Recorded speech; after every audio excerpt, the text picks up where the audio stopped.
ನಮಸ್ತೆ ಬಂಧುಗಳೇ, ದಯಮಾಡಿ ಎಚ್ ಎನ್ ಚಂದ್ರಶೇಖರ್ ಯೂಟ್ಯೂಬ್ ಚಾನಲನ್ನು ಸಬ್ಸ್ಕ್ರೈಬ್ ಮಾಡಿ, ನಿಮ್ಮ ಸ್ನೇಹಿತರಿಗೆ ಸಬ್ಸ್ಕ್ರೈಬ್ ಮಾಡಿಸಿ, ತಪ್ಪದೆ ಬೆಲ್ ಬಟನನ್ನು ಪ್ರೆಸ್ ಮಾಡಿ. ಇನ್ನು ಕೆಲವೇ ತಿಂಗಳುಗಳಲ್ಲಿ ತಮಿಳುನಾಡು ಚುನಾವಣೆ ಬರಲಿದೆ. ಅಂದರೆ 2026ರ ಏಪ್ರಿಲ್ ಮೇ ಸಂದರ್ಭದಲ್ಲಿ 5 ರಾಜ್ಯಗಳ ಚುನಾವಣೆ ಬರುತ್ತೆ. ಅಸ್ಸಾಂ, ಪಶ್ಚಿಮ ಬಂಗಾಳ, ತಮಿಳುನಾಡು, ಪಾಂಡಿಚೇರಿ ಮತ್ತು ಕೇರಳ. ಸೊ ಇನ್ನು ಕೆಲವೇ ದಿನಗಳಲ್ಲಿ ಎಲೆಕ್ಷನ್ ಕಮಿಷನ್ ಡೇಟ್ ಕೂಡ ಅನೌನ್ಸ್ ಮಾಡಬಹುದು. ತಮಿಳುನಾಡಿನ ಚುನಾವಣೆ ಭಾಳ ರೋಚಕವಾಗಿರುತ್ತೆ. ಯಾಕೆಂತೇಳಿದ್ರೆ ಪ್ರತಿ ತಮಿಳುನಾಡು ಚುನಾವಣೆಯೂ ರೋಚಕವಾಗಿರುತ್ತೆ. ಆದರೆ ಈ ತಮಿಳುನಾಡು ಎಲೆಕ್ಷನ್ದು ಒಂದು ಸ್ಪೆಷಾಲಿಟಿ ಏನಂತ ಕೇಳಿದ್ರೆ, ತಮಿಳುನಾಡಿನ ಜನ ಯಾವಾಗಲೂ ಡಿಸಿಸಿವ್ ಮ್ಯಾಂಡೇಟ್ ಕೊಡ್ತಾರೆ, ಹಂಗ್ ಅಸೆಂಬ್ಲಿಗಳನ್ನ ಕೊಡಲ್ಲ. ಯೂಶುವಲಿ ಪೋಲಿಂಗ್ ಹೆಂಗಾಗುತ್ತೆ ಅಂತ ಹೇಳಿದ್ರೆ, ಒಂದು ಪಕ್ಷವನ್ನು ಕಿತ್ತಾಕಬೇಕು ಅಥವಾ ಒಂದು ಸರ್ಕಾರವನ್ನು ಕಿತ್ತಾಕಬೇಕು, ಒಂದು ಪಕ್ಷವನ್ನು ಅಧಿಕಾರದಿಂದ ದೂರ ತಳ್ಳಬೇಕು ಅಂತಕ್ಕಂಥ ವಿಷಯದ ಮೇಲೇ ಎಲೆಕ್ಷನ್ಗಳು ನಡೆಯುತ್ತೆ. ಇನ್ನೊಂದು ಪಕ್ಷ ಬರಲಿ ಅಂತಕ್ಕಂಥ ಕಾರಣಕ್ಕೋಸ್ಕರ ನಡೆಯೋದಲ್ಲ ಬಹುತೇಕ. ಜೊತೆಗೆ ಮತ್ತೊಂದು ವಿಶೇಷ ಏನಂತ ಹೇಳಿದ್ರೆ, ಈಗೇನು ಆಡಳಿತದಲ್ಲಿ ಇದೆಯಲ್ಲ DMK, ಇದು ಇತಿಹಾಸದಲ್ಲೇನೆ 2ನೇ ಸಾರಿ ಕಂಟಿನ್ಯೂಸ್ ಆಗಿ ಆರಿಸಿ ಬಂದಿಲ್ಲ. 5 ವರ್ಷ ಆಡಳಿತ ಮಾಡಿದ್ಮೇಲೆ ಅದು ಸೋಲ್ಲೇಬೇಕು. ಅದು ಯಾಕೆ ಅಂಥ ದರಿದ್ರ ಗೌರ್ಮೆಂಟ್ ಕೊಡ್ತಾರೋ ಏನೋ ಗೊತ್ತಿಲ್ಲ. ಆದರೆ ಇತಿಹಾಸದಲ್ಲೇನೆ ಈವನ್ ಕರುಣಾನಿಧಿ ಜನಪ್ರಿಯತೆಯ ಉತ್ತುಂಗದಲ್ಲಿದ್ದಾಗಲೂ ಕೂಡ ರಿಪೀಟ್ ಮಾಡೇ ಇಲ್ಲ. ಆದರೆ AIADMK ಹಾಗಲ್ಲ. ಈವನ್ MG ರಾಮಚಂದ್ರನ್ ಕಾಲದಲ್ಲೂ ಕೂಡ ರಿಪೀಟ್ ಮಾಡಿತ್ತು ಸರ್ಕಾರ. ಜಯಲಲಿತಾ ಅವರ ಸಂದರ್ಭದಲ್ಲೂ ಕೂಡ ರಿಪೀಟ್ ಆಗಿತ್ತು.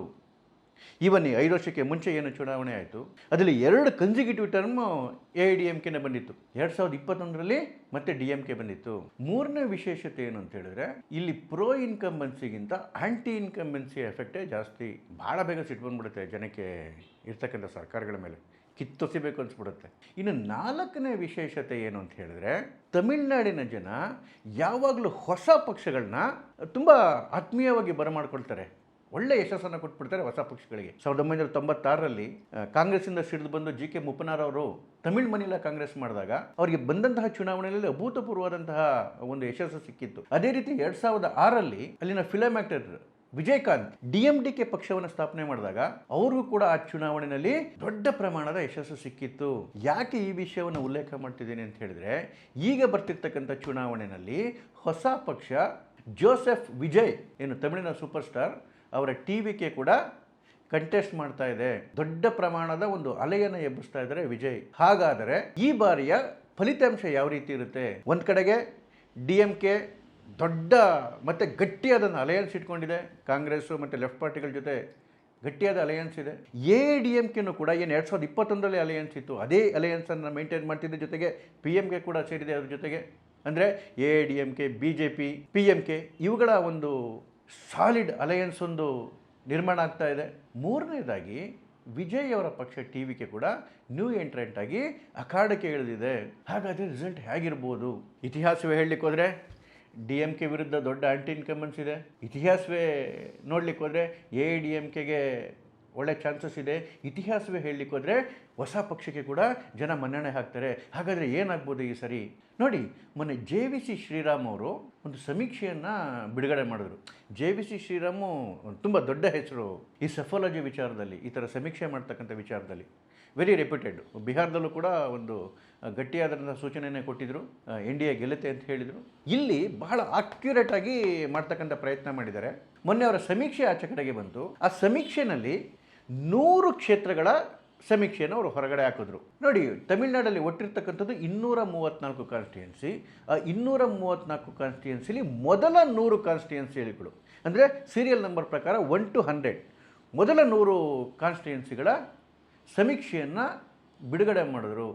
ಈ 100 ಕ್ಷೇತ್ರಗಳು ಅತಿ ಹೆಚ್ಚಾಗಿರ್ತಕ್ಕಂಥದ್ದು ಒಂದು ಗ್ರೇಟರ್ ಚೆನ್ನೈ ಏರಿಯಾ, ಅಲ್ಲಿ ಸುಮಾರು 21 ಕ್ಷೇತ್ರಗಳು.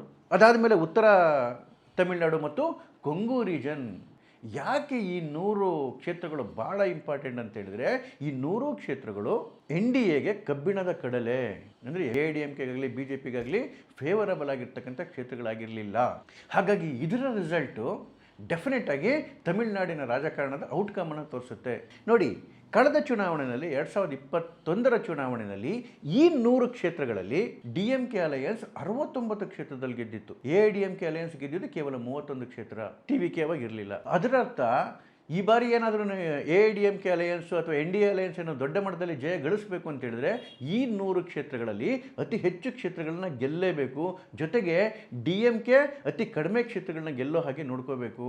ಇದು ಸಾಧ್ಯ ಆಗಿದೆಯಾ? ಎಸ್, JVC ಶ್ರೀರಾಮ್ ಅವರ ಪ್ರಕಾರ ಸಾಧ್ಯ ಆಗಿದೆ. ಮೊನ್ನೆ ಬಂದಂತಹ ಏನು ವೆರಿ ಸೈಂಟಿಫಿಕ್ ಸರ್ವೆ ಪ್ರಕಾರ AIDMK ಅಲಯನ್ಸ್ಗೆ ಅಂದರೆ NDAಗೆ ಈ 100 ಕ್ಷೇತ್ರಗಳಲ್ಲಿ 53 ಕ್ಷೇತ್ರಗಳಲ್ಲಿ ಗೆಲುವಾಗುತ್ತೆ. DMK ಗೆಲ್ತಿರ್ತಕ್ಕಂಥದ್ದು ಕೇವಲ 26 ಕ್ಷೇತ್ರದಲ್ಲಿ. ಏನು ಕಳೆದ ಬಾರಿ 69 ಸೀಟ್ ಗೆದ್ದಿತ್ತು DMK, ಈ ಬಾರಿ ಕೇವಲ 26 ಕ್ಷೇತ್ರಗಳಲ್ಲಿ ಗೆಲ್ತಾ ಇದೆ. ಕಳೆದ ಬಾರಿ 31 ಸೀಟ್ ಗೆದ್ದಿದ್ದಂತಹ AIDMK ಅಲಯನ್ಸ್ ಈ ಬಾರಿ 56 ಸೀಟ್ಗೆ ಹೋಗ್ತಾ ಇದೆ. ವಿಜಯ್ ಅವರ TVK 21 ಕ್ಷೇತ್ರದಲ್ಲಿ ಗೆಲ್ತಾ ಇದೆ. ನೋಡಿ, ಇದೊಂದು ದೊಡ್ಡ ಆಶ್ಚರ್ಯ. ಯಾಕೆಂದರೆ ಫಸ್ಟ್ ಟೈಮ್ ನಿಲ್ತಕ್ಕಂಥ ವಿಜಯ್ 21 ಕ್ಷೇತ್ರದಲ್ಲಿ ಗೆಲ್ತಾ ಇದ್ದಾರೆ ಅಂತ ಹೇಳಿದ್ರೆ ಇದಕ್ಕೆ ಒಂದಷ್ಟು ಕಾರಣಗಳು ಕೂಡ ಇದೆ. ಏನು ಈ ಗ್ರೇಟರ್ ಚೆನ್ನೈ ರೀಜನ್ ಇದೆ ಮತ್ತು ಕೊಂಗು ರೀಜನ್ ಇದೆ, ಇಲ್ಲೆಲ್ಲವೂ ಕೂಡ ಈ ಯೂತ್ ಓಟ್ಗಳು, ಏನು ಜೆನ್ಸಿ ಓಟ್ಗಳಿದೆಯಲ್ಲ, ಅವು ಅತಿ ಹೆಚ್ಚು ವಿಜಯ್ ಕಡೆಗೆ ಒಲವನ್ನು ತೋರಿಸ್ತಾ ಇದ್ದಾವಂತೆ. ಜೊತೆಗೆ ಇವರೊಬ್ಬರು ಕ್ರಿಶ್ಚಿಯನ್ನು, ಜೋಸೆಫ್ ವಿಜಯ್ ಅಲ್ಲ, ಅವರು ಸುಮಾರು 5% ಕ್ರಿಶ್ಚಿಯನ್ ಓಟ್ಗಳಿದೆ ತಮಿಳ್ನಾಡಲ್ಲಿ. ಅದು ಅಫಿಷಿಯಲ್ಲು. ಅನ್ಅಫಿಷಿಯಲ್ ಆಗಿ 10-15% ಆಗಿಬಿಟ್ಟಿರ್ಬೇಕು ಕ್ರಿಶ್ಚಿಯನ್ಸು. ಈ ಮೈನಾರಿಟಿ ಓಟ್ಗಳು ಕೂಡ ವಿಜಯ್ಗೆ ಗಟ್ಟಿ ಪ್ರಮಾಣದಲ್ಲಿ ಈ ಬಾರಿ ಬರ್ತವೆ ಅಂತ ಹೇಳ್ತಾ ಇದ್ದಾರೆ. ಜೊತೆಗೆ SC ಸಮುದಾಯದ ಓಟ್ಗಳು ಕೂಡ ಬಹಳಷ್ಟು ವಿಜಯ್ ಅವರಿಗೆ ಹೋಗುತ್ತೆ ಅಂತ ಹೇಳಿ ಒಂದು ಅನುಮಾನ ಇದೆ. ಅದರ ಅರ್ಥ ಏನು ಅಂತ ಹೇಳಿದ್ರೆ, ವಿಜಯ್ ಅವರು ತಿಂತಿರ್ತಕ್ಕಂಥದ್ದು DMK ವೋಟ್ ಬ್ಯಾಂಕನ್ನು. ಯಾವ ಮೈನಾರಿಟಿಗಳು ಗಟ್ಟಿ ವೋಟ್ ಬ್ಯಾಂಕ್ ಆಗಿತ್ತು DMKಗೆ, ಯಾವ ಸ್ವಲ್ಪ SC ಸಮುದಾಯದ ಕೆಲವು ಸೆಗ್ಮೆಂಟ್ಗಳು ಗಟ್ಟಿ ವೋಟ್ ಬ್ಯಾಂಕ್ ಆಗಿತ್ತು DMKಗೆ, ಈ DMK ವೋಟ್ಗಳನ್ನು ವಿಜಯ್ ತಿಂತಾ ಇದ್ದಾರೆ ಈ ಸಮೀಕ್ಷೆ ಪ್ರಕಾರ. ನೋಡಿ, ಈ ಗ್ರೇಟರ್ ಚೆನ್ನೈ ಏರಿಯಾದಲ್ಲಿ ಏನು 21 ಸೀಟ್ಗಳಿದೆ, ಈ ಬಾರಿ 21ರಲ್ಲಿ 19 ಸೀಟು AIDMK ಅಲಯನ್ಸಿಗೆ ಬರ್ತಾ ಇದೆ. 21ರಲ್ಲಿ 19. ಇದು ಒಂಥರ DMKಯ ಭದ್ರಕೋಟೆ. ಹಾಗಾದರೆ ನಿಜವಾಗ್ಲೂ DMK ಸೋತೋಗ್ಬಿಡುತ್ತಾ ಸರಿ? ಗೊತ್ತಿಲ್ಲ. ಯಾಕೆಂತ ಹೇಳಿದ್ರೆ ಇಲ್ಲಿ 3 ಏನು ಪಕ್ಷಗಳಿದ್ದಾವೆ, ಅಥವಾ 2 ಅಲಯನ್ಸು ಮತ್ತು 1 ಪಕ್ಷ ಇದೆ. ಈ 3ಕ್ಕೂ ಕೂಡ ಅವುಗಳದೇ ಆದಂತಹ ಪಾಸಿಟಿವ್ ಅಂಶಗಳಿದೆ, ನೆಗೆಟಿವ್ ಅಂಶಗಳಿದೆ. ನೋಡಿ, DMKಯ ಪಾಸಿಟಿವ್ ಅಂಶ ಅಂತ ಹೇಳಿದ್ರೆ, ಒಂದು ಏನು ಇವರು ವಿಪರೀತ ಭ್ರಷ್ಟಾಚಾರವಾಗಿದೆ, ಲಾಲೆಸ್ನೆಸ್ ಆಗೋಗಿದೆ, ಕಾನೂನು ಸುವ್ಯವಸ್ಥೆನೇ ಇಲ್ಲ, ಮತ್ತು ಒಂಥರ ಸರ್ಕಾರ ಸತ್ತೋದಂಗಿದೆ. ಆದ್ರೂ ಡೈವರ್ಷನ್ ಟ್ಯಾಕ್ಟಿಕ್ಸ್ನ ಭಾಳ ಚೆನ್ನಾಗಿ ಯೂಸ್ ಮಾಡ್ತಾರೆ ಸ್ಟಾಲಿನ್ನು ಮತ್ತು ಅವರ ಪಕ್ಷದವರು. ಸುಮ್ಮನೆ SIR ಮೇಲೆ ಗಲಾಟೆ ಮಾಡ್ತಾರೆ, ಕೇಂದ್ರ ಸರ್ಕಾರದ ಮೇಲೆ ಗಲಾಟೆ ಮಾಡ್ತಾರೆ, ನೀಟ್ ಇಟ್ಕೊಂಡು ಗಲಾಟೆಗಳು ಶುರು ಮಾಡ್ತಾರೆ, ಹಿಂದಿ ಏರಿಕೆ ಮೇಲೆ ಗಲಾಟೆ ಶುರು ಮಾಡ್ತಾರೆ, NEP ಇಟ್ಕೊಂಡು ಗಲಾಟೆ ಶುರು ಮಾಡ್ತಾರೆ. ಒಟ್ಟು ಡೈವರ್ಷನ್ ಮಾಡ್ತಕ್ಕಂಥ ಟ್ಯಾಕ್ಟಿಕ್ಸ್ನ ಭಾಳ ಚೆನ್ನಾಗಿ ಕಲ್ತ್ಬಿಟ್ಟಿದ್ದಾರೆ. ಈಗ ನೋಡಿ, ಮೊನ್ನೆ ಮದುರೈನ ಏನು ಮುರುಗನ್ ಹಿಲ್ಸ್ ಇತ್ತು, ಅಲ್ಲೂ ಕೂಡ ಮುರುಗನ್ ಏನು ಕಾರ್ತಿಕೇಯ ದೀಪ ಬೆಳಕೋದಕ್ಕೆ ಅವಕಾಶ ಕೊಟ್ಟಿಲ್ಲ, ದೊಡ್ಡ ಇಶ್ಯೂ ಆಗೋಗಿದೆ. ಈ ರೀತಿ ವಿಷಯಗಳನ್ನ ಡೈವರ್ಷನ್ ಮಾಡಿ ಏನು ಸರ್ಕಾರದ ಬಗ್ಗೆ ಏನು ಆಂಟಿ ಇನ್ಕಂಬನ್ಸ್ ಇದೆ, ಇದರ ಕಡೆಯಿಂದ ಜನರ ದೃಷ್ಟಿಕೋನವನ್ನು ಬೇರೆ ಕಡೆಗೆ ತಿರುಗಿಸ್ತಕ್ಕಂಥ ಕೆಲಸ ಮಾಡ್ತಾ ಇದ್ದಾರೆ. ಇವರಿಗೆ ನೆಗೆಟಿವ್ ಅಂಶ ಏನಂತ ಹೇಳಿದ್ರೆ, ಇಡೀ ರಾಜ್ಯದಲ್ಲಿ ತುಂಬಿ ತುಳುಕ್ತಿರ್ತಕ್ಕಂತಹ ಆಂಟಿ ಇನ್ಕಂಬನ್ಸಿ. DMK ಸರ್ಕಾರದ ಮೇಲೆ ಆಂಟಿ ಇನ್ಕಂಬನ್ಸಿ ಇದೆ, ಕಂಡ್ರಾಗ್ತಾ ಇಲ್ಲ ಜನಕ್ಕೆ. ಯಾವಾಗ ಇದನ್ನು ತೊಲಗಿಸ್ತೀವಿ ಅಂತ ಕಾಯ್ತಾ ಇದ್ದಾರೆ. MLAಗಳ ಮೇಲೆ ಆಂಟಿ ಇನ್ಕಂಬನ್ಸಿ ಇದೆ, ಮಿನಿಸ್ಟ್ರಿಗಳ ಮೇಲೆ ಜನ ವಿಪರೀತ ಅಸಹ್ಯ ಬಂದ್ಬಿಟ್ಟಿದೆ. ಈ ಆಂಟಿ ಇನ್ಕಂಬನ್ಸಿ ಅಲೆ ಇದೆಯಲ್ಲ, ದೊಡ್ಡ ಪ್ರಮಾಣದಲ್ಲಿ ಬೀಸ್ತಾ ಇದೆ. ಇನ್ನು AIDMKಗೆ ದೊಡ್ಡ ಫ್ಯಾಕ್ಟರ್ ಏನಂತ ಹೇಳಿದ್ರೆ, ಅದರ ಏನು ಬೂತ್ ಮಟ್ಟದ ಕಾರ್ಯಕರ್ತ ಪಡೆ ಮತ್ತು ಲೀಡರ್ಗಳ ಪಡೆ. ಪ್ರತಿ ಗ್ರಾಮದಲ್ಲಿ ಲೀಡರ್ಗಳಿದ್ದಾರೆ, ಪ್ರತಿ ಬೂತಲ್ಲಿ ಕೂಡ ಕಾರ್ಯಕರ್ತರಿದ್ದಾರೆ. ಒಂದು ದೊಡ್ಡ ಮಟ್ಟದ ಒಂದು ಬೇಸ್ ನೆಟ್ವರ್ಕ್ ಇದೆ. ಜೊತೆಗೆ ಅಲಯನ್ಸ್ ಕೂಡ, BJP ಅಲಯನ್ಸು ಮತ್ತು PMK ಇದೆಲ್ಲ ಏನು ಅಲಯನ್ಸ್ ಮಾಡ್ಕೊಂಡಿದೆ, ಈ ಅಲಯನ್ಸ್ ಕೂಡ ಭಾಳ ಗಟ್ಟಿಗಿದೆ. ಈವನ್ DMKಗೂ ಅದನ್ನೇ ತುಂಬ ಸ್ಟ್ರಾಂಗ್ ಪಾಯಿಂಟ್ ಅಂತ ಹೇಳಿದ್ರೆ DMK ಅಲಯನ್ಸ್. ಅದೇ AIDMKಗೆ ನೆಗೆಟಿವ್ ಪಾಯಿಂಟ್ ಏನಂತ ಹೇಳಿದ್ರೆ, ಸರ್ಕಾರ ಇಷ್ಟೆಲ್ಲ ಅನಾಚಾರಗಳು ಮಾಡ್ತಿದ್ರು ಕೂಡ ಒಂದು ದೊಡ್ಡ ಇಶ್ಯೂ ಇಟ್ಕೊಂಡು ಅದನ್ನೇ ಒಂದು ಅಜೆಂಡಾ ಮಾಡಿಕೊಂಡು ಇಡೀ ರಾಜ್ಯದಲ್ಲಿ ಹೋರಾಟ ಮಾಡಲಿಲ್ಲ. ಆ ವಾಕ್ಯೂಮ್ ಕ್ರಿಯೇಟ್ ಆಗಿದ್ದಕ್ಕೇ ವಿಜಯ್ ಎದ್ದು ಬಂದಿದ್ದು. ವಿಜಯ್ ಅವರು ಆಕ್ಟಿವ್ ಆದಮೇಲೆ ಇದ್ದಕ್ಕಿದ್ದಂಗೆನೇ AIDMKಯ ಎಡಪಡಿ ಪಳನಿಸ್ವಾಮಿ ಅವರು ಕೂಡ ನಿದ್ದೆಯಿಂದ ಇದ್ದರು, ದೊಡ್ಡ ಮಟ್ಟದ ಯಾತ್ರೆಗಳನ್ನ ಮಾಡಿದ್ರು, ಜನಗಳನ್ನ ತಲುಪ್ತಕ್ಕಂತಹ ಕಾರ್ಯಗಳಾಯಿತು. ಒಂದು ದೊಡ್ಡ ಮಟ್ಟದಲ್ಲಿ AIDMK ಪರವಾದಂಥ ಅಲೆ ಜಾಗೃತ ಆಗಿದೆ ತಮಿಳುನಾಡಲ್ಲಿ. ಅದ್ರ ಜೊತೆಗೆ BJPಯ ಪರವಾದ ಅಲೆ ಕೂಡ ದೊಡ್ಡ ಮಟ್ಟದಲ್ಲಿ ಕಾಣ್ತಾ ಇದೆ.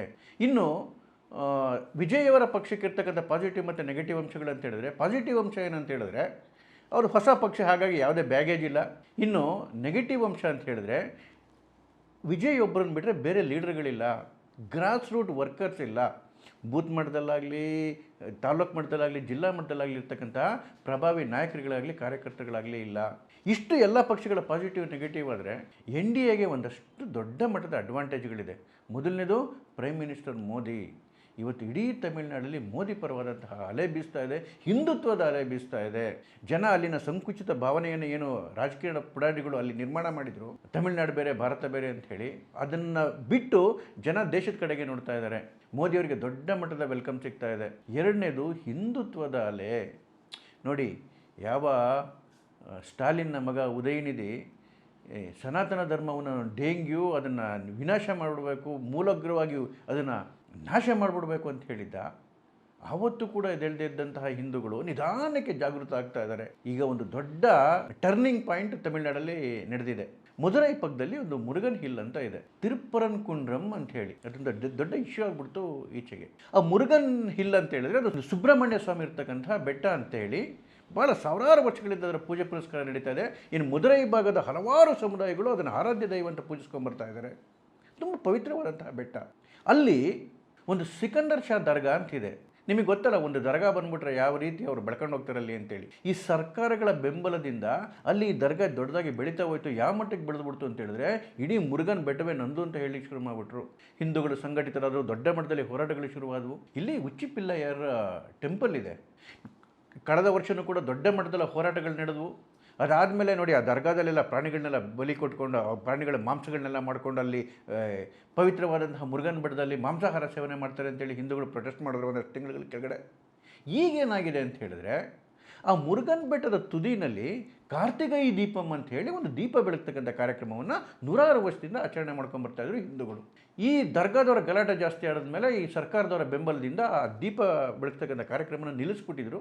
ಅದನ್ನು ಆ ಬೆಟ್ಟದ ತುದಿಲಿ ಬೆಳಗ್ದಂಗೆ ಉಚ್ಚಿಪಿಲ್ಲಯ್ಯರ ಟೆಂಪಲ್ ಇದೆಯಲ್ಲ, ಆ ದೇವಸ್ಥಾನದ ಒಳಗಡೆ ಬೆಳಗ್ತಕ್ಕಂಥ ಕೆಲಸ ನಡೀತಾ ಇತ್ತು. ಈ ಬಾರಿ ಏನಾಯಿತು ಅಂತ ಹೇಳಿದ್ರೆ, ಒಬ್ಬ ಭಕ್ತರು ಹೈಕೋರ್ಟ್ಗೆ ಹೋದರು. ಏನು ಮದುರೈನಲ್ಲಿ ಹೈಕೋರ್ಟ್ ಬೆಂಚ್ ಏನಿದೆ, ಆ ಬೆಂಚಿಗೆ ಹೋಗಿ ಇದು ನಮ್ಮದು ಪುರಾತನ ಸಂಪ್ರದಾಯ, ನಮಗೆ ಬೆಟ್ಟದ ತುದಿನಲ್ಲಿ ಕಾರ್ತಿಕೈ ದೀಪಂನ ಬೆಳಗ್ತಕ್ಕಂಥದ್ದು, ನಮಗೆ ಪರ್ಮಿಷನ್ ಕೊಡಿ ಅಂತ ಹೇಳಿದ್ರು. ಹೈಕೋರ್ಟ್ ಪರ್ಮಿಷನ್ ಕೊಟ್ಬಿಡ್ತು. ಹೈಕೋರ್ಟ್ ಪರ್ಮಿಷನ್ ಕೊಟ್ಟರು ಅಲ್ಲಿನ DMK ಸರ್ಕಾರ ಎಂಥ ಬಂಡ ಸರ್ಕಾರ ಅಂತ ಹೇಳಿದ್ರೆ, ಹಿಂದೂಗಳಿಗೆ ಆಚರಣೆ ಮಾಡೋದಕ್ಕೆ, ಆ ದೀಪ ಹಚ್ಚೋದಕ್ಕೆ ಪರ್ಮಿಷನ್ ಕೊಡಲಿಲ್ಲ. ಏನು ಸೆನ್ಸಿಟಿವ್ ವಿಷಯ ಅಂಥೇಳಿ ಕಾರಣ ಇಟ್ಕೊಂಡು ಪರ್ಮಿಷನ್ನೇ ಕೊಡಲಿಲ್ಲ. ದೊಡ್ಡ ಹೋರಾಟ ನಡೀತು, ಆದರೂ ಪರ್ಮಿಷನ್ ಕೊಡಲಿಲ್ಲ.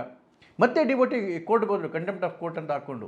ಆಗ ಉಗ್ರವಾದ ಪದಗಳಲ್ಲಿ ಹೈಕೋರ್ಟ್ ಚಾಟಿ ಬೀಸ್ತು DMK ಸರ್ಕಾರಕ್ಕೆ, ಪರ್ಮಿಷನ್ ಕೊಡಲೇಬೇಕು ಅಂತ ಹೇಳಿ. ಆದ್ರೂ ಕೊಡಲಿಲ್ಲಲ್ರಿ. ಆ ರೀಸನ್ನು ಈ ರೀಸನ್ನು ಹೇಳ್ಕೊಂಡು ಪರ್ಮಿಷನ್ನೇ ಕೊಡಲಿಲ್ಲ. ನೋಡಿ, ಅಲ್ಲಿ ಹಿಂದೂಗಳನ್ನ ದಮನ ಮಾಡ್ತಕ್ಕಂಥ ಪ್ರವೃತ್ತಿ ಹೇಗೆ ನಡೀತಾ ಇದೆ DMK ಸರ್ಕಾರದಿಂದ ಅಂತೇಳಿ. ಈ ಬಾರಿ ಹಿಂದೂಗಳು ಒಗ್ಗಟ್ಟಾದರು, ದೊಡ್ಡ ಮಟ್ಟದ ಹೋರಾಟ ಶುರುವಾಯಿತು. BJP ಕೂಡ ತುಂಬ ದೊಡ್ಡ ಆಕ್ಟಿವ್ ಆಗಿ ಪಾರ್ಟಿಸಿಪೇಟ್ ಮಾಡ್ತು. BJP ಅಲ್ಲಿನ ತಮಿಳುನಾಡಿನ ಮುಖ್ಯಸ್ಥರು ನೈನಾರ್ ನಾಗೇಂದ್ರ ಆಕ್ಟಿವ್ ಆಗಿ ಪಾರ್ಟಿಸಿಪೇಟ್ ಮಾಡಿದ್ರು. ಅಣ್ಣಾಮಲೈಯವರು ಕೂಡ ತುಂಬ ದೊಡ್ಡ ಮಟ್ಟದಲ್ಲಿ ಅದರಲ್ಲಿ ತೊಡಗಿಸ್ಕೊಂಡ್ರು. ದೊಡ್ಡ ಹೋರಾಟ ಆಯಿತು, ದೊಡ್ಡ ಜಯ ಆಯಿತು. ಇದು ಅಲ್ಲಿನ ಹಿಂದೂಗಳೆಲ್ಲನೂ ಕೂಡ BJP ಜೊತೆಗೆ AIDM ಜೊತೆಗೆ ಕಾನ್ಸಂಟ್ರೇಟ್ ಮಾಡ್ತಾ ಇದೆ. ಒಂದು ಕಡೆಗೆ DMK ವೋಟ್ ಬ್ಯಾಂಕ್ ಏನಿದೆ, ಮೈನಾರಿಟಿ ವೋಟ್ ಬ್ಯಾಂಕು, ಅದು TVK ಕಾರಣದಿಂದ ಕುಸಿತಾ ಇದ್ದರೆ, ಮತ್ತೊಂದು ಕಡೆಗೆ ಹಿಂದೂ ಕನ್ಸಾಲಿಡೇಷನು ಈ AIDMK ಅಲಯನ್ಸ್ ಜೊತೆ NDA ಅಲಯನ್ಸ್ ಜೊತೆ ಸೇರ್ಕೊತಾ ಇದೆ. ಏನು ಸೇವ್ ಮುರುಗನ್ ಹಿಲ್ ಅಂತಕ್ಕಂಥ ಒಂದು ಆಂದೋಲನ ಶುರುವಾಗಿದೆ. ಕಂದಾರ್ ಮಲೈ ಉಳಿಸಿ ಅಂತೇಳಿ, ಅದನ್ನು ಕಂದಾರ್ ಮಲೈ ಅಂತ ಕೂಡ ಅಂತಾರೆ. ಇದು ಇಡೀ ತಮಿಳುನಾಡಿನ ಹಿಂದೂಗಳನ್ನು ಜಾಗೃತ ಮಾಡಿಬಿಟ್ಟಿದೆ. ಜೊತೆಗೆ ಮೋದಿಯವರ ಏನು ಕಾಶಿ ತಮಿಳ್ ಸಂಗಮಂ ಕಾರ್ಯಕ್ರಮಗಳ ಮುಖಾಂತರ ಉತ್ತರ ಭಾರತ ಮತ್ತು ತಮಿಳುನಾಡನ್ನು ಸೇರಿಸ್ತಕ್ಕಂಥ ಪ್ರಯತ್ನಗಳಾಗ್ತಾಯಿದೆ. ತಮಿಳುನಾಡನ್ನು ಇಡೀ ದೇಶದ ಜೊತೆ ಸೇರಿಸ್ತಕ್ಕಂತಹ ಒಂದು ಒಳ್ಳೆಯ ಕೆಲಸಗಳು ನಡೀತಾ ಇದೆ. ಅದಕ್ಕೂ ಕೂಡ ಉತ್ತಮ ಪ್ರತಿಕ್ರಿಯೆ ಶುರುವಾಗಿ ಇವತ್ತಿರ್ತಕ್ಕಂತಹ ವಾತಾವರಣದಲ್ಲಿ ನಾವು JVG ಶ್ರೀರಾಮ್ ಅವರ ಇದನ್ನು ನೋಡೋದ್ರ ಪ್ರಕಾರ ಖಂಡಿತವಾಗಿ NDA ಸರ್ಕಾರ ಬರ್ತಕ್ಕಂಥದ್ದು ಶತಸಿದ್ಧ ತಮಿಳುನಾಡಲ್ಲಿ. ನಮಸ್ಕಾರ.